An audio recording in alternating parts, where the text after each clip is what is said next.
Volume 1 tract Sabbath సబ్జెక్టుల సారాంశం. అన్ని ఆధునిక రచనలకు ఆచారంగా తాల్ముడ్ వాల్యూములకు సూచికను రూపొందించాలని అనువాదకుడికి అనేక అభ్యర్థనలు అందాయి. టాల్ముడ్లో ఉన్న ప్రతి దాని యొక్క పూర్తి సూచికను ఇవ్వడం పూర్తిగా అసంభవం. ప్రతి విషయాన్ని విడివిడిగా పరిగణించే ఇతర శాస్త్రీయ రచనల వలె ఇది సులభంగా చేయవచ్చు, కానీ తాల్ముడ్ ఇది భిన్నంగా ఉంటుంది. ఒక పేజీలో అనేక విభిన్న విషయాలు చర్చింపబడవచ్చు మరియు మళ్ళీ ఒకే విషయం అనేక పేజీలను ఆక్రమించవచ్చు. టాల్ముడ్ కాబట్టి అనువదించబడిన భాగాలకు కూడా సూచిక లేదు. సంపుటాలను జాగ్రత్తగా పరిశీలించిన తర్వాత పేజీల వారీగా సారాంశాన్ని రూపొందించాలని నిర్ణయించబడింది. అనగా ప్రతి మిష్నాపై చర్చలు మరియు సంభాషణల హెడ్లను క్లుప్తంగా ఇవ్వాలని. మిష్నా ఎక్కడ కనుగొనబడుతుందో మరియు గెమెరాను సూచిస్తుంది. ప్రతి ఒక్కటి ఇది వ్యాఖ్యానం వలె పనిచేస్తుంది.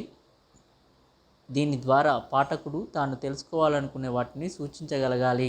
అందువల్ల ప్రతి మిష్నాకు ఒక సారాంశం ఇవ్వబడుతుంది. ఇది ఒకే అంశాన్ని దానితో పాటుగా ఉన్న గెమెరాతో చర్చిస్తుంది. కానీ అనేక చిన్న మిష్నాలు ఒకే విషయాన్ని కవర్ చేసినప్పుడు ప్రతి ఒక్కదాని యొక్క గెమెరాతో సహా మొత్తం యొక్క ఒకే సారాంశం ఇవ్వబడుతుంది. మరియు ఒక అధ్యాయం చిన్నది మరియు ఒక విషయం మాత్రమే ఉన్న చోట మిష్నాస్గా విభజించకుండా మొత్తం అధ్యాయం యొక్క సారాంశం రూపొందించబడింది. ఇది చేయగలిగిన ఉత్తమమైనది మరియు పాఠకులు సంతృప్తికరంగా కనిపిస్తారని ఆశిస్తున్నాను. అధ్యాయం 1. మిష్నా ప్రక్కనే ఉన్న ప్రాంగణాల విభజన రేఖ మరియు అటువంటి ప్రాంగణాల ప్రాంతంపై నిషేధించబడిన మరియు అనుమతించబడిన బదిలీ చర్యలకు సంబంధించిన నిబంధనలు. ప్రాంగణాల వర్గీకరణ. దీనిలో ప్రాంగణ బదిలీ అనుమతించబడుతుంది. కార్మిక బదిలీ చట్టాలు.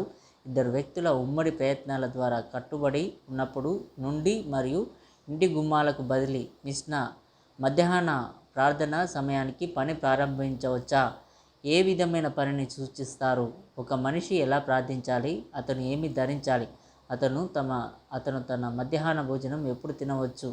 ఇది బహుమతులు ఇవ్వడం గురించి తెలియజేయడం. సబ్బాతు ఎలోహిం యాహ్వే విలువైన బహుమతి మరియు దాని మూలం. రబ్ 13-19 పేరుతో రబా బార్ మహసియా యొక్క వివిధ ఇతిహాసాలు. మిష్నా 3 దర్జీలు మరియు ఇతర కళాకారులు ఈవెంట్ ఎండ్ సమీపంలో శుక్రవారం తమ పనిముట్లతో బయటకు వెళ్ళడానికి అనుమతి లేదు. సబ్బాత్ రోజున దీపకాంతిలో చదవవచ్చా లేదా అనే దానిపై కూడా వ్యవహరిస్తుంది. జబ్బుపడిన వారిని సందర్శించే చట్టాలు. అనారోగ్యంతో ఉన్నవారి కోసం ఎలాంటి ప్రార్థనలు చేయవచ్చు?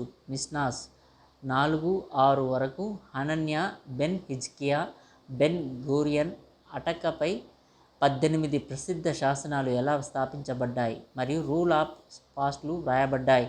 శుక్రవారం సాయంత్రం ఏ కార్మిక చర్యలు ప్రారంభించబడవచ్చు? సబ్బాత్ నాడు మనిషి సహాయం లేకుండా చేసే శ్రమ గురించి. సబ్బాత్ నాడు మనిషి సహాయం లేకుండా సాధించబడే శ్రమకు సంబంధించిన చట్టాలు. అన్యులకు ఇచ్చిన పనికి సంబంధించిన చట్టాలు. సిమియోను బెన్ గమలీల్ యొక్క కథనం. అతని తండ్రి ఇల్లు అన్యజనుల బట్టలు ఉతికే వారితో ఎలా వ్యవహరించింది. సబ్బాత్ రోజున ఉత్తరాల ప్రసారం మరియు ఓడలపై ప్రయాణం. సబ్బాత్కు ముందు మాంసాలు కాల్చడం మరియు రొట్టెలు కాల్చడం వంటి వాటికి సంబంధించిన నిబంధనలు. పస్కా రోజున ఆలయంలో బలులు. పికి అనుబంధం.